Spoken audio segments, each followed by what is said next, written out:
we need the Fed to pick up the pace of its quantitative tightening. But it's not going to do that. And in fact, the Fed talked about how it's going to continue to do that. He was asked again about QE or when might they do that. And he pointed out, well, we only do that once we get down to the zero bound. And he said, so we're not at the zero bound. And I thought they might, break from that recent tradition, because I know there's going to be a lot of upward pressure on long-term interest rate. Once they get above 5%, the 10-year hits 6%. The only way the Fed could put some brakes on that without sharply increasing interest rates, which they don't want to do, would be to go to QE. But I don't think they want to slash interest rates to zero and then go to QE. So I think the next time they do quantitative easing, it's not going to be when they're at the zero bound. They're going to do it well before. I don't think we're going to be able to reduce rates to zero in the face of this high inflation. They were able to do it when inflation was below 2%. It's not going to go below 2%, even if we're in recession. In fact, the recession is going to be caused by rising inflation and rising interest rate. And so they can't cut rates anymore. Again, that's why stagflation is not one of the scenarios that they stress tested, because all the banks fail. And that's why they have no contingency plan. That's why all they can do with respect to stagflation is hope it doesn't happen, because the Fed knows that there's nothing in their playbook for stagflation, right? It's game over. And so they just want to, close their eyes and hope it doesn't happen. Another thing that I've heard discussed on television recently, financial press, is the idea that the U.S. government with Scott Bessent, they want to, revalue America's gold and market to market. And that would increase the value of our gold by about $800 billion. Now, what they're talking about is that now that the U.S. government's gold was worth $800 billion more, that they would get the Federal Reserve to just create the $800 billion and give it to the government. And I guess the Fed would take the gold as collateral, or I don't know how they want to structure this deal, because they're not talking about the government selling the gold to get the $800 billion. They want the Fed to just create the money out of thin air and give it to the government to spend, just deposit it into the general account of the U.S. government so we could just spend the money, right? And somehow this is supposed to be a new source of funds that's going to be good. It's just inflation. That's all it is. It's like QE, where the money is directly injected to the Treasury. It's not going through the banks. And then the Treasury spends it right into circulation. So it's pure inflation, right? In its purest form. And so all it's going to do is make prices go up, especially gold prices. Once the government, just officially recognizing the obvious. Yes, the gold is not $42 an ounce. That's obvious. It's almost $3,000 an ounce, and so just revaluing it doesn't matter. But if the government takes advantage of that by having the Fed print $800 billion so they can spend it, then the price of gold is going to be $4,000 or $5,000. And then what happens if every time the price of gold goes up, they ask the Fed to print more money, right? So they can spend that too, right? It's going to be a self-perpetuating spiral. The discussion about gold revaluation has gained significant traction in financial circles recently, and for good reason. With mounting government debt and inflation spiraling out of control, people are starting to wake up to the reality that fiat currencies, particularly the US dollar, are on borrowed time. Historically, gold has always been the ultimate hedge against inflation and currency devaluation. Now, as the Federal Reserve and US Treasury scramble for solutions, one idea that has resurfaced is marking gold reserves to market value, essentially recognizing the true worth of US gold holdings rather than the outdated $42 per ounce valuation. If the US government officially acknowledges that its gold reserves are worth close to $800 billion more than their currently reported value, it could have significant implications. However, the way the government is considering leveraging this newfound valuation is nothing short of reckless. Instead of using gold to reestablish fiscal discipline or return to a gold-backed monetary system, policymakers are floating the idea of using the increase in value as collateral for the Federal Reserve to create $800 billion in new currency. That's right, more money printing. They want to fabricate $800 billion out of thin air and inject it directly into government spending. If that sounds familiar, it's because it is exactly how hyperinflation begins. This would be nothing short of a disaster. The reason gold holds value is because it is scarce, tangible, and not subject to manipulation like fiat currencies. The minute the US government decides to monetize gold's increased value by printing more money, the result will be an immediate devaluation of the dollar, followed by an even higher surge in gold prices. Instead of gold being worth just under $3,000 per ounce, we could be looking at $5,000 or even $10,000 an ounce as investors lose faith in the dollar. And if the government continues this pattern of using gold revaluation as a pretext for money printing, we could see a self-perpetuating cycle where gold prices rise further, leading to even more money printing, which in turn causes further devaluation of the currency. The only responsible approach to revaluing gold is to use it as a foundation for monetary stability, not as an excuse for more government spending. If the government truly wanted to put the dollar on solid footing, it would consider reinstating a gold standard, backing the currency with tangible assets rather than empty promises. However, that would require admitting that decades of reckless monetary policy have failed, and we all know Washington isn't keen on taking responsibility for anything. Gold's rise in value isn't just a speculative trend. It's a signal that people are losing confidence in paper money. Countries like China and Russia understand this, which is why they have been aggressively accumulating gold while simultaneously dumping U.S. treasuries. This trend should alarm every American because it signals that the world is moving away from the dollar as the global reserve currency. Once the dollar loses that status, the U.S. government will no longer be able to finance its deficits by simply printing more money or issuing more debt, because no one will want to hold dollars. Look at the latest data from the U.S. Treasury. January 2025 saw a record-breaking $128.6 billion budget deficit, a staggering 500% increase from the previous year's deficit of $22 billion. This isn't a short-term anomaly, it's the beginning of an accelerating fiscal collapse. The government's response? More spending, more debt, and more excuses. Washington bureaucrats keep talking about cutting spending, but in reality, all they do is add more to the debt pile. The Biden administration, and now even the incoming Trump administration, are considering desperate measures to patch the sinking ship. One of the most absurd ideas being discussed is issuing ultra-long-term treasury bonds, 50-year treasuries pegged to gold. While this may sound innovative, it's simply another way of kicking the can down the road. The only thing that will truly restore faith in the economy is sound money, and that means returning to gold and silver as a foundation for monetary policy. This brings us to the real question: how should individual investors prepare for what's coming? The answer is simple: own physical gold and silver. Not paper gold, not ETFs, not futures contracts, but real, tangible metal that you can hold in your hands. When the financial system starts unraveling, the only assets that will hold real value are those that can't be printed into oblivion.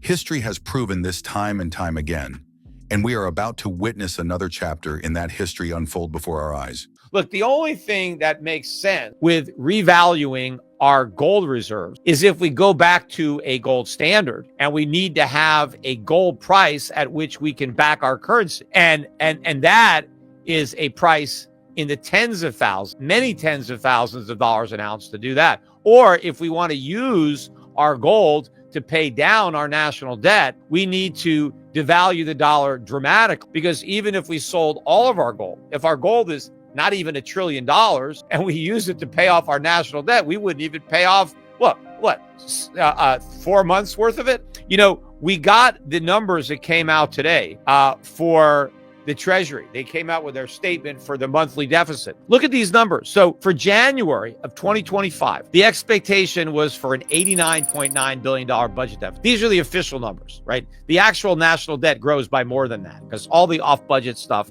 isn't even recorded in these official numbers. So they were looking for $89.9 billion. We got $128.6 billion in 1 month. It's a 40% increase in the prior month, but year over year, it's a 500% increase. The budget deficit in January of 2024 was $22 billion. It's $8.6 billion in January 2025. What does that tell you is likely to happen for the rest of the year? 2025, I think, is going to be the biggest annual increase in the national debt in history. But the record won't last long because we're going to break it in 2026, right? Doesn't matter about what Doge cuts. I'm tired of hearing Doge is going to solve that. Doge is going to fix that.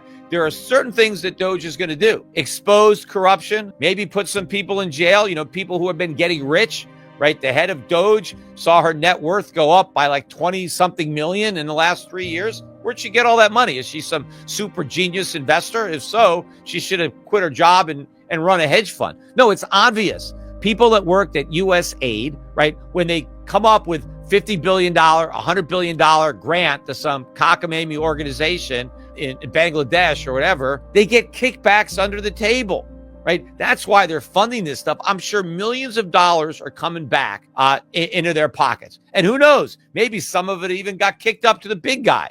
Who knows how this criminal organization, my father called it the federal mafia, and that's what it is. It's a criminal organization. There's a bunch of crooks in the government. That's why they're upset at what Elon Musk is doing, shining a light, because it could shine on them. I mean, some of the people who are protesting the most probably are the most guilty, right? They don't want to end up in jail, right? So yeah, we might get some good stuff there, but it's not going to derail the train that's headed off the track. So you've got to protect yourself. The global financial system is at a crossroads, and gold is positioning itself as the ultimate safe haven asset.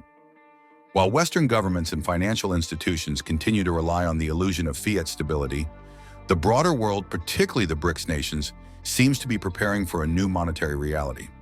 Central banks around the world, particularly in emerging markets, have been aggressively accumulating gold, indicating that they are losing trust in the current system. The fact that China, Russia, India, and even countries in the Middle East have been leading the charge in gold purchases should be a glaring signal to investors who are still clinging to the outdated belief that the US dollar will retain its supremacy indefinitely. The debt levels in Western economies are simply unsustainable. The United States alone has surpassed $36 trillion in national debt, and this number is set to explode further due to persistent deficit spending. The so-called solutions that policymakers propose, such as raising taxes, reducing spending, or growing the economy out of debt, are not realistic at this stage. In the past, countries have historically resolved similar debt crises through inflation, currency devaluation, or outright default. The US government, knowing full well that outright default would be catastrophic, seems to be steering towards inflation as the preferred tool of economic repression. This is where gold and silver come into play. When fiat currencies depreciate, the purchasing power of savers evaporates. This has been the case throughout history, whether we look at the collapse of the Roman denarius, the hyperinflation of the Weimar Republic, or the modern examples of Venezuela and Argentina. What all these cases share is that those who held gold and silver preserved their wealth, while those who relied on government-issued paper money were left impoverished. The average investor today is being misled by mainstream financial media, which continues to push stocks and bonds as the go-to investments, despite clear warning signs that the economic foundation supporting these markets is crumbling. Stock markets have been artificially inflated by central bank intervention for well over a decade, and bond markets are currently in turmoil as rising interest rates erode the value of long-duration assets. Investors who remain overexposed to these asset classes without any allocation to real money, gold and silver, are taking on extraordinary risk without realizing it. A key factor driving gold's future surge is the dramatic shift in central bank policies worldwide. The Bank for International Settlements, BIS, often referred to as the central bank of central banks, reclassified gold as a Tier 1 asset in 2019 under Basel III regulations. This was a monumental shift that effectively placed gold on the same footing as U.S. Treasuries in cash in terms of risk assessment. Why would the BIS, an institution that has historically downplayed gold's role in the financial system, suddenly recognize it as a premier reserve asset? The answer is clear. Confidence in fiat currency systems is waning, and gold is being quietly reinstated as the foundation of monetary stability. This is precisely why central banks have been accelerating their gold purchases. In 2023 alone, central banks acquired over 1,100 tons of gold, marking one of the highest levels of annual accumulation in modern history. China has been particularly secretive about its true gold holdings, with many analysts speculating that its official reserves of around 2,100 tons are grossly understated. The Shanghai Gold Exchange, SGE, and other institutions provide clues that China's actual gold reserves could be closer to 10,000 tons, a figure that would put it in direct competition with the United States as the world's top gold holder. Why the secrecy? Because when China finally reveals its true gold holdings, it will send shockwaves through global financial markets, and confidence in the US dollar will erode even further. Another dimension of Schiff's argument is the impact of immigration policy on the US economy. Trump's proposed mass deportations, while politically appealing to his base, could have severe economic consequences. Undocumented workers fill critical roles in industries like agriculture, construction, and hospitality. Removing these workers would strain an already tight labor market, driving up wages and production costs. While this might sound like a win for American workers, it would also exacerbate inflation, a development that Schiff sees as bullish for gold. Higher costs for businesses and consumers would reduce purchasing power, making gold an even more attractive hedge against inflation. Schiff also critiques Trump's trade policies, particularly his reliance on tariffs. While tariffs aim to protect domestic industries, they often end up being a tax on consumers. America's dependence on imports means that tariffs merely increase the cost of goods without addressing the root causes of trade imbalances. Schiff warns that tax cuts, coupled with increased consumer spending, would worsen these imbalances, driving up inflation and further weakening the dollar. In this scenario, gold would not just be a safe haven, it would be a necessity for preserving wealth. Turning to the broader investment landscape, Schiff highlights the disconnect between market optimism and economic reality. The stock market's current buoyancy, fueled by speculative exuberance, belies the underlying weaknesses in the economy. Schiff draws parallels to previous bubbles, such as the tech bubble of the late 1990s and the housing bubble of the 2000s, both of which ended in financial crises. In such environments, gold and silver emerge as reliable alternatives to overvalued stocks and bonds. Silver, in particular, holds a unique position in Schiff's analysis. While often overshadowed by gold, silver's dual role as a monetary and industrial metal gives it additional layers of demand. The rise of renewable energy technologies such as solar panels is driving a surge in silver consumption. China, for instance, has been aggressively acquiring silver resources in Central America, paying premium prices for raw silver ore to fuel its green energy initiatives. Schiff argues that this industrial demand, combined with silver's historical role as a monetary asset, makes it a compelling investment. During previous bull markets, silver has often outperformed gold in percentage terms, and Schiff sees no reason why this trend won't continue. Schiff also addresses the psychology of investing in precious metals. Many investors view gold and silver as speculative assets, hoping to capitalize on short-term price movements. However, Schiff emphasizes that precious metals should be seen as long-term insurance policies against systemic risks. The goal is not to time the market perfectly, but to secure financial stability in an increasingly unstable world. Schiff warns against waiting for the perfect moment to buy, as market conditions can change rapidly. By the time the masses realize the importance of owning gold, it will be too late, he cautions. Central banks' recent gold-buying spree underscores Schiff's point. These institutions are some of the most informed participants in the financial system, and their actions speak volumes about the state of the global economy. Schiff sees their accumulation of gold as a clear signal that the dollar's dominance is waning. For individual investors, this trend is a wake-up call to follow the lead of central banks and secure their own holdings of precious metals. Schiff also challenges the perception that higher interest rates are inherently bad for gold. While rising rates can increase the opportunity cost of holding gold, Schiff argues that the broader context matters. In today's environment, where real interest rates remain negative when adjusted for inflation, gold's appeal remains strong. Negative real yields erode the purchasing power of cash and bonds, making gold an attractive alternative. Schiff describes this as a silent tax on savers, one that gold can help mitigate. In conclusion, Schiff's analysis paints a compelling picture of gold and silver as essential assets in today's economic and geopolitical landscape. Whether the trigger is inflation, currency devaluation, or geopolitical shifts, the case for precious metals is stronger than ever. For investors, the message is clear. Gold and silver are not just investments. They are lifelines in a sea of economic uncertainty. As Schiff aptly puts it, gold is the only real money. Everything else is just credit. Stay informed about the latest developments shaping the precious metals markets with regular updates from the Finance Daily team. Not only that, but as a subscriber, you'll also receive timely silver and gold price notifications and early access to groundbreaking news unavailable to the general public. Join our free gold and silver newsletter today, link in the description.